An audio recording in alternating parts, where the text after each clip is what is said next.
Dear students, as part of the paper on fertility, this module will focus on the importance of the study of fertility in population dynamics. The major issues that will be dealt in this module mainly focuses on how in the study of population, fertility contributes in understanding the population phenomena and the various issues that are coming when we are studying the population in terms of their characteristics, in terms of their distribution, in terms of various levels, trends and determinants of population. In this regard, we need to understand that fertility is one of the three components of population dynamics, the others being mortality and migration. And fertility is very essential to any study of population fields. Fertility is regarded as a positive force in population dynamics because it is responsible for biological replacement and the continuation of human society. Fertility levels determine the age structure of a population, which in turn governs the social, economical and the demographical characteristics of a population. The study of fertility is of interest to scholars and researchers because it is a complex phenomenon that is influenced by a host of social, cultural, psychological, economical and political factors and also variables. The effectiveness of population programs depends on a proper understanding of the interplay that exists between fertility and other variables. Fertility refers to the number of live births to a woman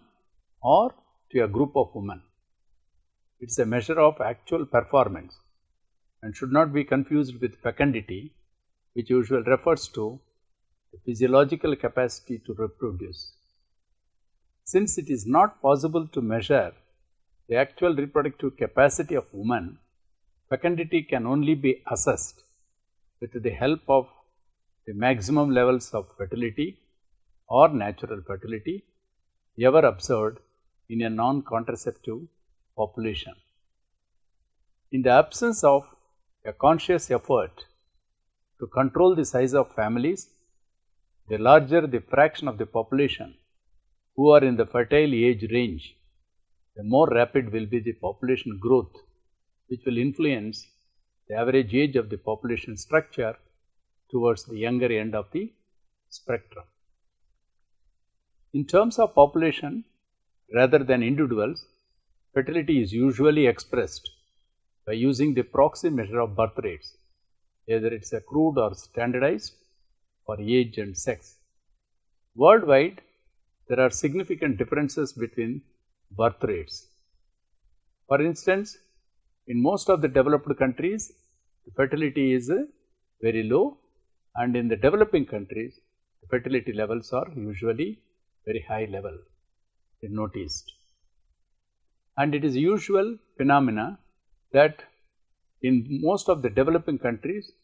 the fertility is a major component which contributes significantly for the population size and its growth. In contrast, when we look at the population dynamics in developed societies, the influence of fertility is also to be understood in terms of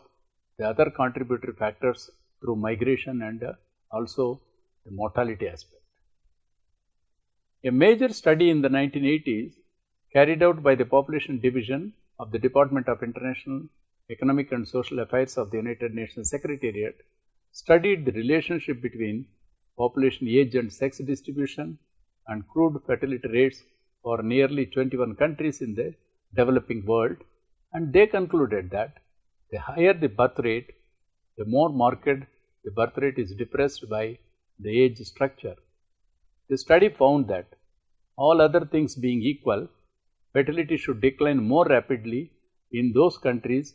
where it is currently lowest, since the age structure appears to favor such a course. The mean number of children ever born also ranged widely among these 21 countries, differences in completed family size, which ranged usually from 8.6 children in Jordan to 5.2 children in Indonesia, which was very contrasting. And similarly, in the developed world, though there is a tendency for family sizes to be smaller than that of the replacement level, this is true of every country in the most of the European Union. Increased fertility rates and migration can have a remarkable effects on the overall structure of the populations. For instance, in the United States, the combination which has led to the Hispanic group becoming the largest ethnic minority in the country, the rapid growth of the Hispanic population in the last 3 to 4 decades has in effect rejuvenated the aging US population by adding children and working age adults, at the same time making it more ethnically diverse population. The size of the Latino population doubled between 1980 and 2000, accounting for 40% of the country's population growth. That rapid growth has continued since 2000, contributing to almost half the increase of the US population, according to US Census Bureau of 2006. As women found many more opportunities to enter the labor force, they were less inclined to devote resources to child rearing than to paid work. Further, the jobs they had were not conducive to having children besides them as they worked. The cost of rearing children also increased as slightly wealthier families living in urban areas faced higher expenses for a larger array of physical and social necessities. This phase of reduction in death and birth rates is a process that is usually we call in the demographic transition as in the first stage. The demographic transition alters the population growth rates in several stages, as we have seen in the theory of demographic transition. In the stage 1, both birth and death rates are at higher levels, and that is why the natural increase, which is the difference between birth and death rates, is a very small in size, and that is why the population growth will be very, very negligible. Whereas in the case of stage 2, the reduction in death rate is a very steep and negatively, and almost a saturated level of birth rate is noticed in that stage, which usually occurs in stage 2. The response to the reduction in death rate not only continues and stabilizes, but also the birth rate reduction start showing in a significant way, and that is why the difference in the birth and death rates is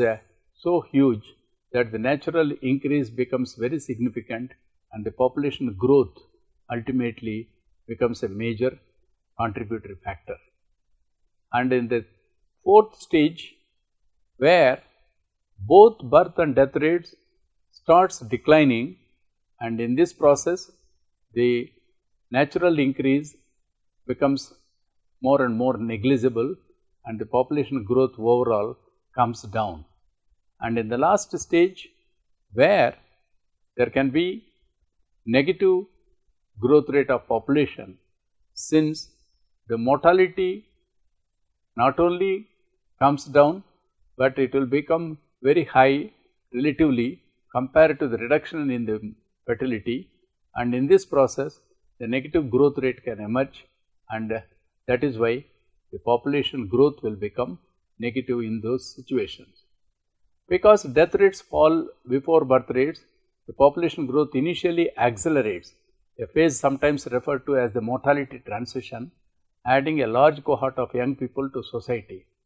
This group in turn will have children, although probably fewer per family than their parents did, and because this group of childbearing age people is large, the population will continue to grow in absolute numbers, even though on a per capita basis birth rates will decline. That is a phenomenon that demographers call the fertility transition. The population momentum, that is the continued population growth after a fall in birth rates, accounts for a significant proportion of world population growth today, even though the global fertility rate, which has declined from about 5 children born per woman in 1950 to a little over 2.5 in 2006. If we look at the developed nation scenario, the developed nations have passed through the demographic transition, and most of the developing countries are at some point in the process today. As a result, a bulge or the baby boom generation, distinctly larger than those preceding or following it, is moving through a age structure of the population in nearly almost all these countries. These large cohorts creates both opportunities and also challenges for society. The expanded workforces can help nations to increase their economic output, raising living standards for everyone. But they also can sustain available resources and services, which in turn may cause shortages and also economic disruption. When we look at the demographic transition, it is a well recognized pattern, but there are significant variations across different countries. It varies from one country to another in the transition and also in different stages of the demographic pattern that emerges between birth and death rates. We can't predict when specific demographic changes will occur country-wise, and also it's very hard to specify precisely which factors will sharpen or shape a given society's path in this regard. Looking forward, a major question for the 21st century is what happens after the demographic transition is completed, and whether these countries in areas such as Western Europe, where this demographic transition has successfully completed all the stages, and birth rates, the characteristics are very low, which starts driving to raise the fertility becomes very difficult. More important in terms of environment and health, however, is the question of how to help these countries which are lagging on the transition path is an important aspect. In this regard, we need to understand that the various determinants of demographic change, what are the factors that contribute for this growth of population, is an important domain for us to understand. One major indicator and also a determinant of demographic change is fertility, which contributes extensively for the overall growth rate of population. And in this regard, the summarized factor or the measurement that is usually adopted is the total fertility rate, which is the number of births that can be expected to occur to a typical woman in each society during her entire childbearing age, is very important for us to understand. And this is the level which will give a summarized picture of the entire fertility behavior of a woman and also during her entire reproductive span of time. And fertility, which is a function of woman's fecundity, that is her physiological ability to conceive and bear children, of social, cultural, economic and health factors that influences the reproductive choices in any society, is an important area for us to understand. That is why the determinants of these factors that contributes for a woman's behavior in the area of fertility is an important factors and domains for us to understand. The most important non-physical factors which influences a country's total fertility rate mainly include that relationship status, that is a fraction of women who are married or in a relationship that exposes them to the possibility of becoming pregnant, use of contraceptives, the fraction of women who are infecund, that is because, for example, they are breastfeeding a child or induced abortion, and these factors are very important, which are usually non-physical factors which are required for us to note down. Fertility levels which are lower in developed countries as compared to developing nations usually is a major focus for us to distinguish those levels of fertility and the way in which the factors contribute for low or high fertility levels, especially in across different countries, requires our attention. In most of the developing nations, because more women not able to work outside the home and tend to marry at early ages and not able to use contraceptives, also contributes extensively for having a childbearing ages and also contributes for their high fertility level. In contrast, women in developed countries mostly work outside of the home, tend to marry later, adopt contraceptive methods and abortions, and to delay or prevent childbearing, and nevertheless fertility rates in nearly all countries, if we compare over a period of time, in the earlier stages prior to say for example 1950s, the fertility rates across all these societies are very high. Most of the countries, when they were experiencing high fertility, thanks to the industrialization, urbanization, modernization, the emancipation of women's status has immensely contributed for reduction in the fertility, especially that occurred in the developed societies like in Europe, USA and Australia. They have contributed to begin with in these societies. Fertility pattern can vary widely even within countries. Racial and ethnic minorities may have higher fertility rates than the majority population, and families with low incomes or low levels of education typically have more children than those that are affluent or well educated. Women who work outside the home generally have fewer children than those who stay home, and rural families in general have more children than the urban dwellers. It is important for us to know what are the differentials that exist in the levels of fertility, and the determinants that contributes for these levels are an important domain in the area of fertility. In 2006, the data shows that number of births per 1,000 people worldwide was averaged at 21, with extremes that ranging from a low of 8 or 9 mainly in northern and western Europe, and especially in some former Soviet republics, to the level of 50 or more in a few West African nations. The data on fertility are available mainly from vital registration system or civil registration system. Besides, the periodic census counts and the sample surveys also provide data on fertility. The data from vital registration system relates to each calendar year. In the National Periodic Census, a direct question on the number of children ever born to ever married woman is also included in the schedule. This forms an important source of data on these aspects of fertility. The important thing which we need to notice here is that the fertility as an important contributory factor for the population growth assumes a significant stage in the subject of population studies, as it is one of the three components that contributes for population dynamics. As we have seen, the fertility which deals with the number of births is a positive factor, as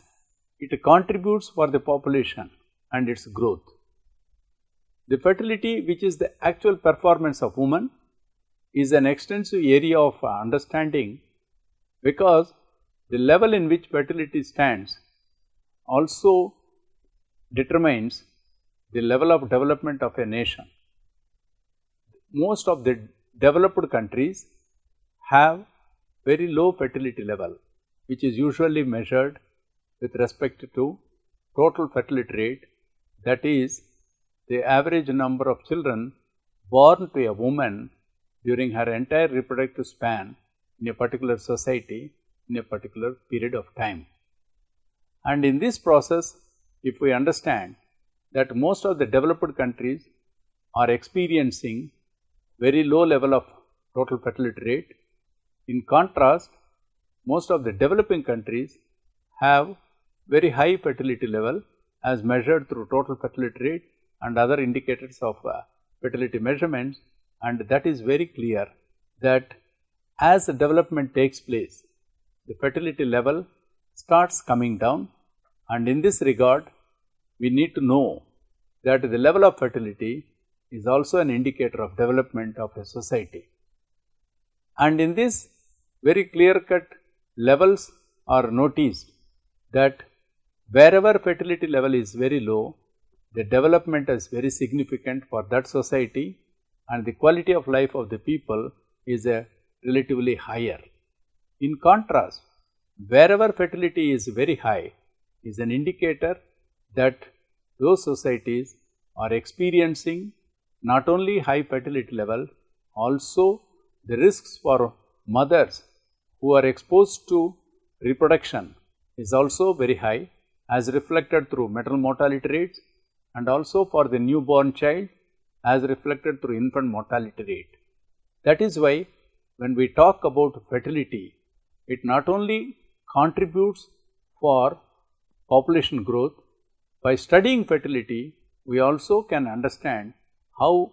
fertility and mortality are having a close relationship. For instance, wherever fertility is very high, the infant mortality is relatively higher, and when we talk about high fertility rate, the mortality, incidence of mortality, especially infant mortality and childhood mortality, also contributes for those couples who loses their children in the young ages, will make them to realize that they have to produce more children so as to compensate for the loss of their children. And in this way, the fertility and mortality are closely related to each other. And that is why the concept of replacement fertility comes into picture, where the replacement effect is very important for us to understand the loss in mortality, how the couples and the society is experiencing and how they are compensated by having more number of children. And in this process, it is also important for us to know that as the determinants of fertility are so complex and also they are very important for us to know what are the various factors that influences the fertility is very important for us, because for any policy making or program management and also the type of programs and schemes to be evolved also contributes immensely while understanding those factors or those determinants of fertility. In each society, given the various influencing factors in the domains of social, economical, health, cultural, psychological and various issues of interwoven factors, it is very important that the contributory factors for fertility are so complex. In each society, we need to know what are all the possible factors that are contributing, and our interventions have to be tuned in such a way that the couples will be convinced, especially mothers or the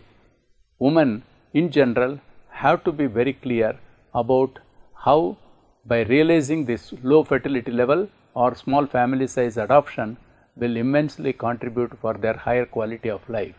Furthermore, it is very important that in the families, unless we properly intervene and also provide a convincible mentioning about the various advantages of adopting small family size, the advantages of having a proper family planning methods, and how that adoption will raise to having a lesser number of children, so that with adequate care and also with good quality of life for these children, their assurance for living can be taken care of, and also through that they will have a good children in terms of their quality of life, in terms of providing them proper access to various issues like in the access to education, access to health and various other quality of life parameters, so that the next generation, when children coming to the adult age, they will become a human worth of good citizenship for any society, and that will become a good for a production of any country, where the GDP will increase and the skilled workforce can emerge, and also they over a period of time their life expectancy can be taken care of, and furthermore they also become a good human beings.